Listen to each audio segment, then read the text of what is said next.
مزید ناظرین کہا جاتا ہے کہ جنگ عظیم دوم کے دوران جب دنیا تباہی کے دہانے پر کھڑی تھی اور جب ہزاروں لاکھوں لوگ لمحے میں لقمہ اجل بن رہے تھے، ایسے میں سب سے قیمتی چیز فقط اپنی جان بچا لینا کسی معجزے سے کم نہ تھا۔ اس وقت نہ صرف فضائی اور زمینی حملے ہو رہے تھے بلکہ سمندری راستے سے بھی ہر ممکن حملے جاری تھے۔ جنگ میں حصہ لینے والی برطانوی فوج نے اپنی ایک آبدوز دشمنوں پر حملے کی غرض سے روانہ کی، لیکن بدقسمتی سے یہ آبدوز بچ نہ سکی اور اس میں موجود تمام افراد اپنی جان سے ہاتھ دھو بیٹھے۔ عام طور پر یہ دیکھا گیا ہے کہ جب بھی کوئی سب میرین ٹوٹتی ہے تو تمام لوگوں کو کسی تابوت کی طرح اپنے اندر بند کر دیتی ہے۔ یہی حال ان لوگوں کے ساتھ بھی ہوا جنگ کے خطرات سے لڑنے کے لیے روانہ ہوئے تھے، لیکن حیرت کی بات یہ ہے کہ اس سب میرین میں ایک ایسی بھی جگہ تھی جس میں سوار 4 لوگ خوش قسمتی سے زندہ بچ جانے میں کامیاب ہو گئے۔ دوستوں، تباہ ہونے والی اس سب میرین کی خاص بات یہ تھی کہ برطانوی نیوی نے یہ سب میرین الیگزینڈریا کو بطور تحفہ دی تھی اور اس کا کام مالٹا نامی جزیرے تک سامان پہنچانا تھا، لہذا اپنے کام کو سر انجام دینے اور اسے صحیح سلامت پہنچانے کے بعد یہ سب میرین بحفاظت اپنے واپسی کے سفر پر رواں دواں تھی۔ اچانک 6 دسمبر کی رات کو اٹلی کی جانب سے بچھائے گئے جال میں پھنس گئی اور ایک دھماکے کے ساتھ سمندر میں ڈوب گئی، لیکن ناظرین، جان کیپس وہ واحد آدمی تھا جو اس خوفناک حادثے سے بچ نکلا اور بہت سی مشکلات سے بچتا بچاتا اپنے ملک پہنچ گیا۔ جب اس سے سوال کیا گیا کہ وہ اس حادثے سے کس طرح بچ نکلا تو اس نے بتایا کہ وہ اس سب میرین میں 18 مہینے تک قید رہا۔ جی ہاں ناظرین، 18 مہینے تک ایک بند تابوت جیسی سب میرین میں بند رہنے والا انسان کس طرح اس حادثے سے بچ نکلا، اس کے زبانی سنیے۔ جان کیپس نے اپنی حیرت انگیز کہانی سناتے ہوئے بتایا کہ دھماکے کے وقت وہ اپنے بنکر میں لیٹا ہوا تھا۔ جب دھماکہ ہوا تو اس کی شدت اس قدر زور آور تھی کہ اس کے حواس بحال ہونے میں کئی گھنٹے لگ گئے، لیکن جب وہ ہوش میں آیا تو اس نے اپنے آس پاس سب کو مردہ حالت میں پایا اور پھر وہ وہاں سے باہر نکلنے کے طریقے ڈھونڈنے لگا۔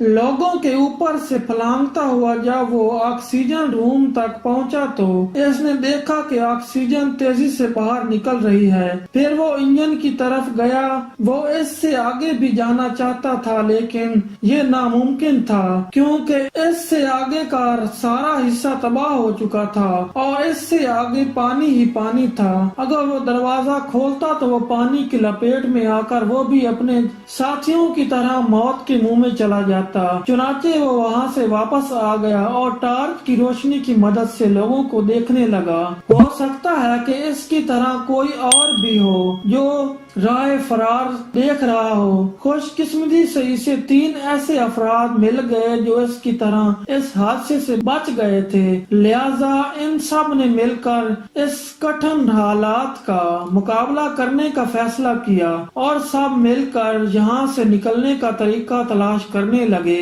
اس کے پہلے وہ ایمرجنسی روم تک پہنچتے وہاں انہیں نیوی فوج کے لیے تیار کیے گئے خصوصی اسکیٹ سوٹ مل گئے، لیکن اس کے باوجود خطرہ ابھی ٹلا نہیں تھا کیونکہ ان کپڑوں کو صرف سافٹ کی گہرائی سے بچانے کے لیے تیار کیا گیا تھا، جبکہ وہاں پر موجود میٹر ریڈنگ کے مطابق وہ لوگ 300 میٹر تک کے لگ بھگ سمندر کی گہرائی میں موجود تھے، اور اگر وہ اس کے باوجود اسکیٹ کا آپشن استعمال کر بھی لیں تو محض سافٹ کی مسافت طے کرنے پر بالآخر مر ہی جائیں گے۔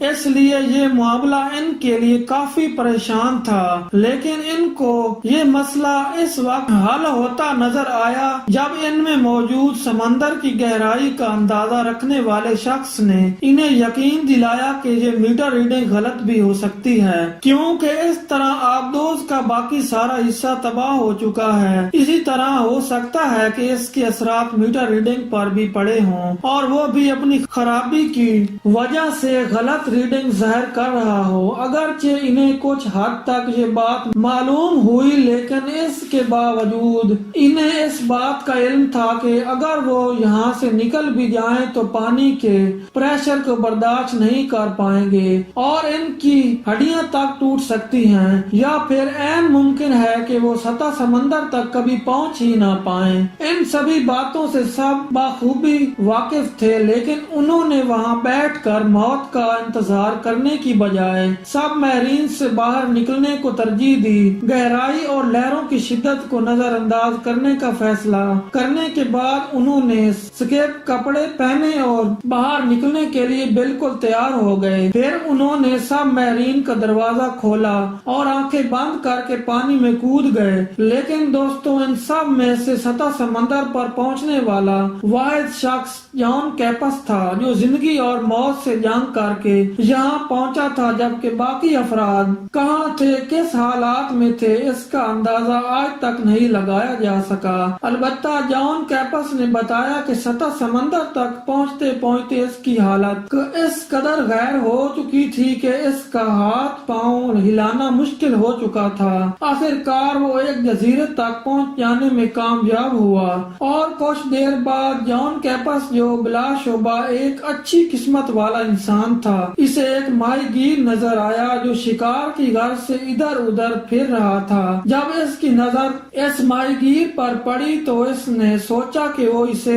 کسی طرح اپنی طرف متوجہ کرے، لیکن حالت غیر ہونے کی وجہ سے وہ اس ماہی گیر کو اپنی طرف متوجہ نہ کر سکا۔ البتہ اس نے کوشش نہ چھوڑی۔ خدا کا کرنا ایسا ہوا کہ ماہی گیر چلتے چلتے خود ہی اس کی جگہ پہنچ گیا۔ ماہی گیر کی نظر جان کیپس پر پڑی تو حیران ہونے کی بجائے وہ اسے اپنے گھر لے گیا، کیونکہ ماہی گیر لوگوں کے لیے یہ واقعات عام ہوتے ہیں۔ ناظرین، جان کیپس سمندر کی گہرائیوں سے تو اپنی جان بچانے میں کامیاب ہو گیا تھا، لیکن اب جو اس کو خطرات لاحق تھے وہ اس سے بھی زیادہ شدید تھے۔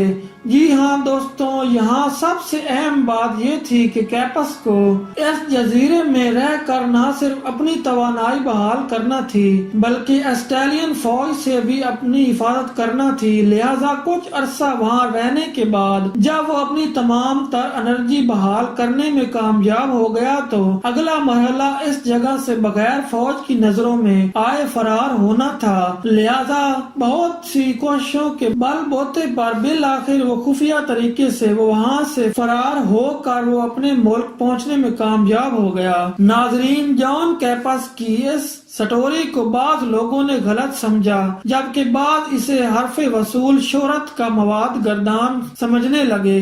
اسی دوران جب جان کیپس کی وفات ہو گئی تو ماہرین نے گم شدہ آبدوز کی تلاش کا منصوبہ بنایا۔ بالآخر ماہرین کو بہت سی تلاش کے بعد سمندر کی گہرائیوں میں بالآخر وہی سب میرین مل گئی جس کا تذکرہ جان کیپس نے کیا تھا۔ تجربات اور تحقیقات کے بعد پتہ چلا کہ یہ بالآخر وہی سب میرین ہے جو اس حادثے کا شکار ہوئی تھی۔ دوستوں، تحقیقات کے بعد سب کو جان کیپس کی کہانی پر یقین آ گیا۔ اس طرح جان کیپس ان خوش قسمت افراد میں شامل ہو گیا جو سمندر کی سب سے زیادہ گہرائی سے بچ نکلنے میں کامیاب ہو گیا۔ دوستوں، اگر آپ کو آج کی یہ ویڈیو پسند آئی ہو تو اسے لائک کریں، شیئر کریں اور ہمارے چینل یگنو وائس کو سبسکرائب کر دیں۔ اگلی ویڈیو تک کے لیے اجازت چاہتے ہیں۔ اللہ حافظ۔